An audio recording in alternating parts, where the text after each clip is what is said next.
رحیم جناب قائد محمد نواز شریف صاحب، جناب صدر محمد شہباز شریف صاحب،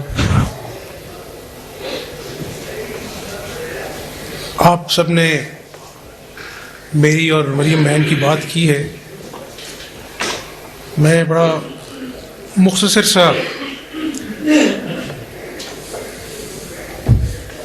ذکر کر چلوں اپنے دادا مرحوم میاں محمد شریف صاحب کا۔ جب 12 اکتوبر کو تینوں بیٹے قید میں چلے گئے اور 1 مہینے تک معلوم ہی نہیں تھا کہ کس حال میں ہے، کہاں ہے۔ عباس شریف صاحب مرحوم جو اللہ تعالیٰ کو پیارے ہو گئے، اللہ تعالیٰ ان کو کروٹ جنت الفردوس میں جگہ عطا فرمائے، میرے والد صاحب اور نواز شریف صاحب۔ تو میرے دادا نے ہمیں کمرے میں بلایا، مجھے اور مریم بہن کو، اور انہوں نے کہا کہ بیٹا اللہ تعالیٰ سے دعا کریں، اللہ تعالیٰ یہ مشکل وقت کاٹ دے، لیکن آپ لوگ اتفاق اور آپس کی باہمی محبت کو ہمیشہ قائم و دائم رکھنا۔ تو آج بھی وہ ان کے جو دہرائے ہوئے الفاظ ہیں میرے کانوں میں گونجتے ہیں، اور میں یہ مانتا ہوں کہ جب اللہ تعالیٰ نے ہمیں پیدا کیا ہے تو مقدر بھی وہ لکھتا ہے۔ یہ نہیں ہو سکتا کہ میں خواجہ سعد رفیق صاحب کی ٹانگیں کھینچوں اور اللہ تعالیٰ مجھے جگہ دے دے۔ یہ تو اللہ کی دین ہے، اور جب اگر ہم اس بات پر توکل کر لیں، ایمان کامل کر لیں کہ جو اللہ تعالیٰ بے شک فرماتے ہیں کہ نیتوں کے حال اللہ سے بہتر کوئی نہیں جانتا،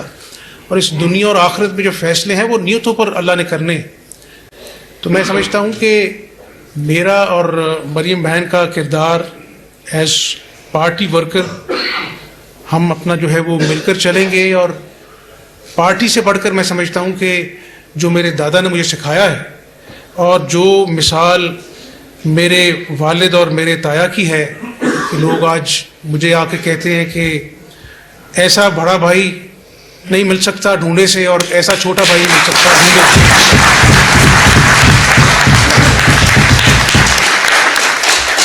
تو یہ لوگ مثالیں دیتے ہیں اتفاق، پیار، محبت کی۔ تو رانا صاحب نے کہا کہ میں بات کروں۔ انشاءاللہ یہ جو ہمارے ورکرز سامنے بیٹھے ہیں، MNAs, MPAs, عہدیداران بیٹھے ہیں، تو میں ضرور یہ کہنا چاہتا ہوں کہ میرا اور مریم بہن کا کردار جو ہے پارٹی کے اندر، وہ اتفاق، پیار، محبت کے ناطے سے ایک مثالی ہوگا انشاءاللہ تعالی، اور اللہ تعالیٰ محمد نواز شریف صاحب کو دوبارہ سے اس ملک کا وزیر اعظم بنائے، اور ان کی قیادت میں ہم مل جل کر اس قوم کے جو زخم ہیں ان کو منتقل کرنے کی کوشش کریں۔ مہنگائی نے آج قوم کی نیندیں حرام کر دی ہیں، غریب آدمی روزگار کے لیے پریشان ہے، نوجوان جو ہیں ان کے پاس نوکریاں نہیں ہیں، ان کے پاس پی ایچ ڈی کی ڈگری ہے لیکن نوکریاں نہیں ہیں۔ تو اگر ہم نواز شریف صاحب کی قیادت میں ہم سب مل کر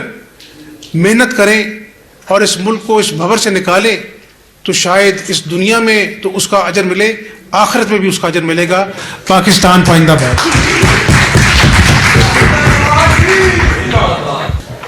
معزز حضرات، میں